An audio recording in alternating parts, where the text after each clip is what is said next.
Welcome to Discover Indie Film. I'm Jeff Howard. I have Bryan Uvaldo with me. Hey, Bryan. Hey, thank you for having me. Thank you for being here. All right, everybody. If you are listening to my voice right now, that means you are listening to Bryan's 4 Questions episode on Discover Indie Film. The podcast before this one in the podcast feed is an excellent interview with Bryan. You get to learn all about Bryan and your film Playin Around, though mostly about you, but we covered Playin Around pretty well. We got so, it. So listen to that interview to learn about. I met Bryan at Sherman Film Festival, where your film Playin Around had its LA premiere at Sherman Film Festival in December of 2025, and took home. I like mentioning the awards, right? Took home the Filmmakers Award for Outstanding Short Film Action. Well, action thriller is our category, but yours is action. Oh, it's thrilling too. Yeah. and also Outstanding Originality for short action thrillers. So there you go. Yeah. 2 award winning. I'm sure I didn't ask because we don't care about the other festivals, but I bet you got awards at lots of festivals. Well, it's an honor to receive these, so thank you so much. Excellent. So click the link in the show notes with a link where you can watch Playin Around. Click on the links to get to Bryan's website and whatnot. Listen to the podcast before this one to learn all about Bryan, because that's how you're going to find out. Because this one, we're just going to ask Bryan the 4 questions, the Discover Indie Film 4 questions, which is just about what you love, which is it's just name 3 films that you love, name an underrated film, name an overrated film, and name a lesser-known film for people to seek out. This all started because I had a friend who was a professional drummer, and he would always do underrated, overrated, and stuff about other drummers. He really liked to spark controversy. Yeah. So in his honor, we do the same thing with films. Love it. All right. Well, you want to jump right in with 3 films you love? It doesn't have to be the best 3 of all time. Yeah. I try to make that clear. Yeah, no. But it could be the best 3 of all time. It's up to you. I mean, all right, so these 3 are my favorite movies. It's hard to rank them, hard to say which one are my favorites, but these are 3 that thought of immediately. One is WALL-E. Wonderful. Yeah, love WALL-E. WALL-E's perfect. That's a perfect movie. It's a perfect film. It came out when I lived in Brazil, actually. And that was like a good... When I lived in Brazil, was moving back to New York. It's a perfect transition movie to like relearn English. And like, that movie's all about like visual storytelling and visual, like communicating love without language. And that was really, really helpful for me when I was making that transition back to New York. If it weren't for the few scenes with the humans in the it's nearly a silent, it's a dialogueless film. Yeah, the first like 30-40 minutes are just like literally perfect. Love that movie so much. Yeah, perfect. So WALL-E's up there. Jojo Rabbit, one of my favorite movies. Oh my god. Yeah. Oh my god. Just a wonderful blend of dark humor and satire, and just what a beautiful movie about like love persevering against hate, and just considering also like when it came out and like what we're dealing with now too. It's just such a good reminder of like even like the darkest times, like we can still like persevere, and like love still triumphs. And yeah, that movie is so special. It makes you cry every single time. I cry so hard. Yeah. I'm also a big Bowie fan. Yes. Oh my god. And I always love the German versions of songs. And when they, I could cry for you right now if I thought about the ending. Yep. Because the way those 2 children awkwardly start to dance. Yeah. But the whole film is brilliant. I good. was really mad that it didn't get more awards. I thought it was the perfect film. I think agree. Taika Waititi is one of the greatest geniuses of all time. I agree. I want to make more films like that and less like Thor: Love and Thunder. He's kind of, I don't know what he's up to nowadays, but I love Jojo Rabbit so much. I think his next movie seems like more akin to that. So I get a vibe from his Instagram that he's almost having too much fun in life. Yeah. He is one of my favorite people ever. Yeah. I would say more about it, but it's not about my imaginary connection to Taika Waititi. But he and I aren't that far apart in age and ethnic background, actually. Sure. So it's just the fact that he made Jojo Rabbit makes a non-religious Jew like myself, just like him, like it might be the greatest thing he'll ever do. I agree. It's perfect. I love that movie so much. It's just so amazing, and it means so much. Yeah. It's so meaningful. Yeah. And his performance. I know. It's so good. It's the greatest thing ever. It is. It's the greatest thing ever. Gosh, highly recommend. Jojo Rabbit is beyond. It's brilliant. So good. And by the way, I would add, if someone told me they don't like that film, I'd be like, You have every right to your opinion. Now I don't like you. Yeah. Which is not what you're supposed to do. But No. All right. You got one more coming? One more. Mission Impossible, Rogue Nation. That is... Which number is that? That's the 5th one. 5th? So this is the one where he's hanging off the side of the airplane. Rogue Nation, to me, is my favorite Mission Impossible. It's the first Christopher McQuarrie Mission Impossible. He ended up taking the charge, directing the later 4. But Rogue Nation is the one where it's peak action, just Tom Cruise being Tom Cruise, and it looks so good. Like there's the opera sequence is just so much fun, and that movie really inspired me to like here's like a level of action that I aspire to make, like really good action, really thrilling action, practical, and it's good to look at. Yeah, no, Rogue Nation. Also the music. Oh my god, that's one of my favorite scores to listen to is Rogue Nation. Just easy, Joe Kramer. Just such a good score. Just so much oomph to it. It's love that movie so much. Look, like all art and genres, there are artistically done film, and so that's even people short shrift action, but action can be operatic and beautiful and done wonderfully. It's not that film's fault. There's a bunch of cheesy action films that we've all been forced to watch. Exactly. Because people do it beautifully. Yeah. And this is like one, it came out the same year as Spectre, which I remember was like a big thing of like, oh, next James Bond movie. And it was like, everyone's kind of disappointed. It wasn't like the best, but then you have Mission Impossible that like reinvigorated the love of that franchise. And it's like, yeah, we can be the best. We can do this. And that really sparked my love for Tom Cruise and just like practical action. Also, side note, one of my favorite director's commentaries ever is Chris McQuarrie and Tom Cruise talking during this movie.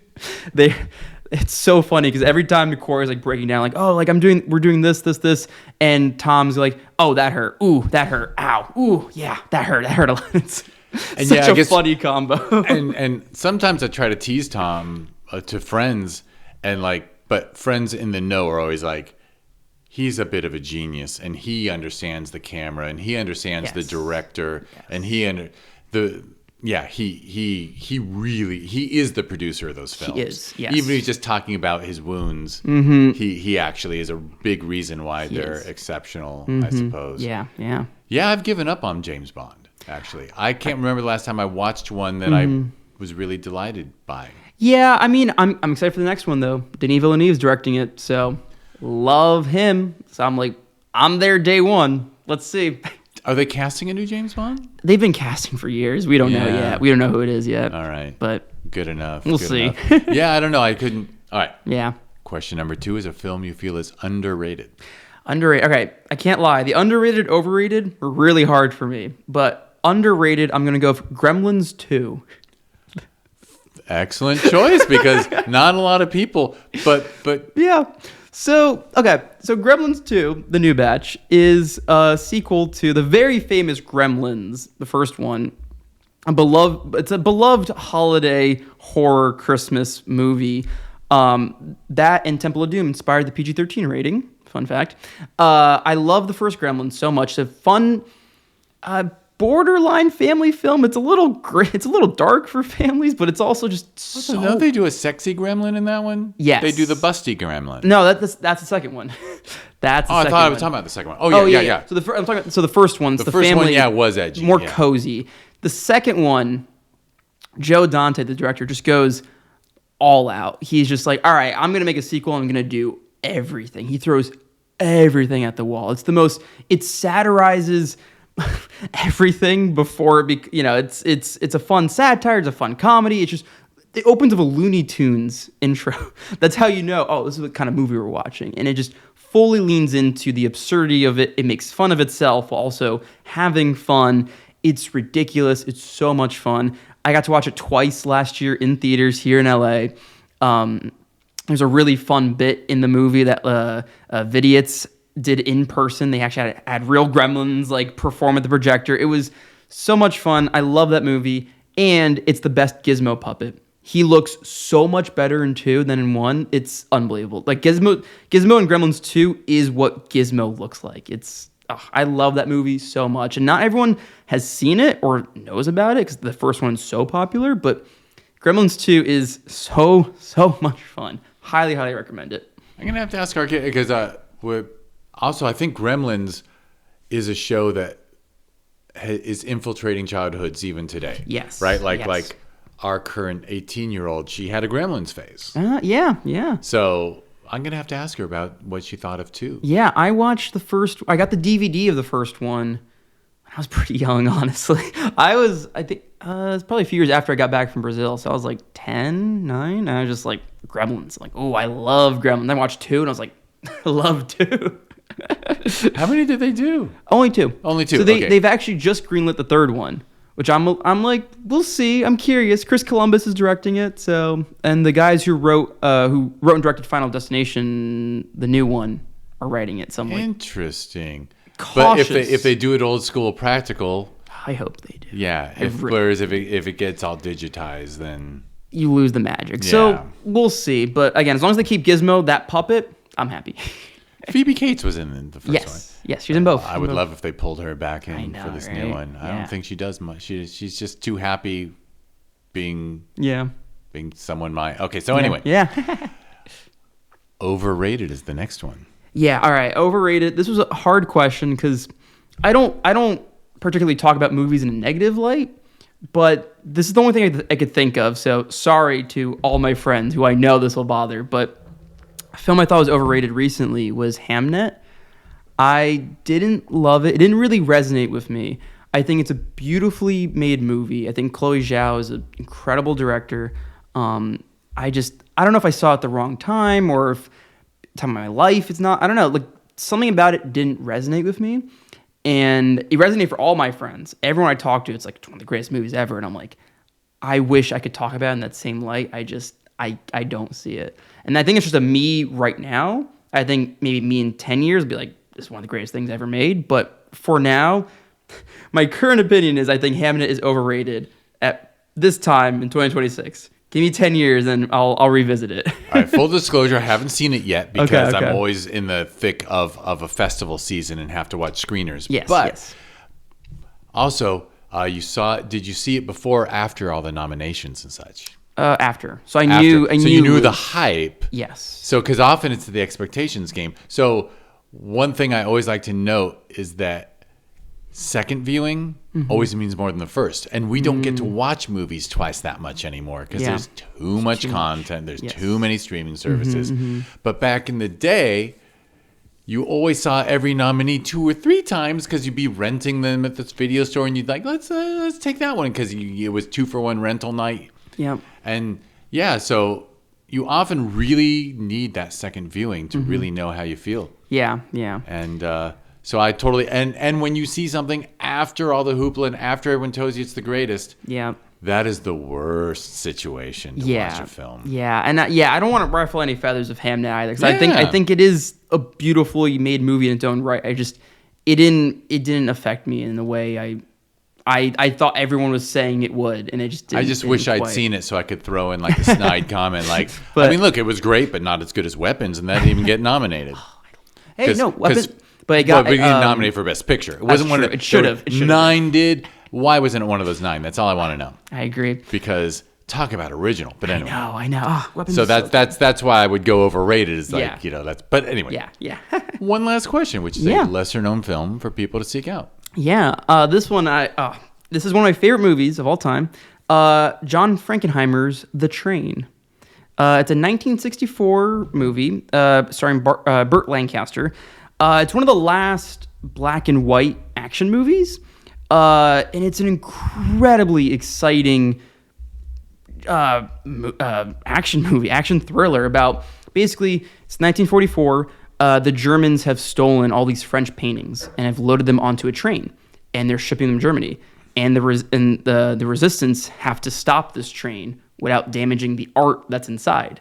And it's such a wonderful film because it's an action movie, unbelievable practical effects, unbelievable character moments, but it's also about something. You know, it's like it's preserving France's art, preserving our art. Like the Germans can't have this, and it was such an interesting perspective on that, and I adore that movie so much. Like that is like Chris McQuarrie, the director of Mission Impossible, hypes up this movie so much, and for good reason. Like it is truly you could watch. It's like a film school in this movie. Like I've learned so much watching the first time. Like I own it on Blu-ray now. I need to watch this again ASAP. I was writing this last night. And I'm like, yeah, this movie's something I need to see again soon. It's not really, people don't really know about it, and it's really, really good. I know in black and white, I know it's a little daunting, but it is like, again, like black and white is beautiful most of the time. Exactly, and like It's a Wonderful Life, you know, black and white. I'll never forget showing my friends It's a Wonderful Life for the first time, and they were like, it's a black and white. I'm like, no, but just trust it. They loved it, you know? And same thing here. It's a black and white action movie, but it's so worth your time. It's so, so good. And, I absolutely adore that movie. It's incredible. I clearly can't name the person because we're in the 700s now, but I'm 99% sure someone else has mentioned The Train as a lesser known to seek out because I've heard that plot before. Yeah. And it just sounds amazing. And I still haven't seen it. It's really good. I think he was on Amazon a few months ago. I wonder if it's making its rounds somewhere on a streaming service. But you know, there's that justwatch.com saves my life. Yes. Yep. Yeah. Use the same thing. I really want to. Yeah, that sounds. Yeah. Hey, look at that. You also have to. Oh, sorry. Yeah, I was just staring up the sky, and I made Bryan look somewhere in the room. But no, I was just going to note that like you have two very original World War II movies on your list. Yeah. Like very fresh takes. Yeah. You know, obviously The Train was much earlier. Yes. Back in the day, but it was talk about a fresh take for a World War II story. Yes. Yeah. And then Jojo Rabbit's the most fresh take of all time. Yeah. Yeah. And I hear that I heard Taika Waititi, like I hear it's nothing like the short story it's based on. Oh yeah. It's very Taika-fied. Yeah. Yeah, actually another movie I considered but it doesn't quite fit here is Life is Beautiful. Talk about a perfect movie. That was on somebody's top 3 recently. Yeah, that movie is so good. It's not my top 3 just because it's so good, but for a different reason. I think it depends on the day of the week. You know, I think I feel like I'd rotate my movies all the time. Maybe like Life is Beautiful will end up there sometime, but like that I can say World War II. Yeah, I don't know how long I cried at the end of that film when I saw it when it came out in theaters originally. God, yeah. Yeah. And I don't know how long I cried after Jojo Rabbit, but it was, you know, I definitely know that those two films and the film Rail Rider, I cried. I was still crying when the credits ended. Yeah. You know what I mean? Yes. And you cry because it's beautiful, not because it's sad. Yeah. Yeah. Because it's a beautiful ending. So beautiful. No, Life is Beautiful. Highly recommend. Again, not anywhere on my list, but like just another World War II. Just worth it. Wonderful, wonderful movie. If you want to cry too, it's like you will cry. But also, like in this world, God, I hope it's not a lesser known, but maybe your generation, like, do people you know, like, is Life is Beautiful on people's radar at all of something to watch? Like, you know, we're talking about a mid-'80s film. Like, I think it was like 87. No, this was 97, actually. 97. What? Italian, yeah. Yeah, it's like, it feels like earlier, but it's not. Yeah, 97. Really? Yeah. Holy moly. Yeah. That means my memory is completely incorrect about where and when I saw it. Yeah, 1997. Yeah, isn't that crazy? Oh, my God. Yeah. I didn't see that in college. I saw it 10 years after college. Holy moly. Oh, yeah. All right. Well, not 10 years. I'm not that old. Anyway. All right. Wow, I can't believe it's that old. All right. Excellent. Thank you so much. Yeah. Thank you, Bryan. All right. So I've already told everybody. Go to the show notes, click the links, watch Bryan's film Playin Around, go to his website, learn about your work and you and what you're doing. Also in the show notes, there's links to discoverindiefilm.com if you want to learn all about this podcast and the things that grow from it. Social media, it's always at DIFwins. And if you change .com to .org, discoverindiefilm.org is the nonprofit corporation for the arts because, hey, in America, we don't have government funds for films, but at least we have some nonprofit rules for the arts because it's pretty hard to make it work. So anyway, if you want to learn about the nonprofit, just go to discoverindiefilm.org. That nonprofit runs Sherman Oaks Film Festival that we hold every winter, Film Invasion Los Angeles that we hold every summer. And those two festivals, I call them sister festivals for some reason, and they have a cousin run by some wonderful people down in Peru because that's Film Invasion Lima. So Film Invasion Los Angeles, gave birth to Filmvasion Lima, but really happened to Sherman Oaks. Yeah. It was Sherman Oaks alumni. Nice. Sherman Oaks Film Festival alumni started Filmvasion Lima down there, and they have my blessing and my support. I'm doing my best to mentor, and people had a wonderful time. So there we go. Yeah. All right. All right. Brian, thank you so much. Thank you. And thank you everyone for listening.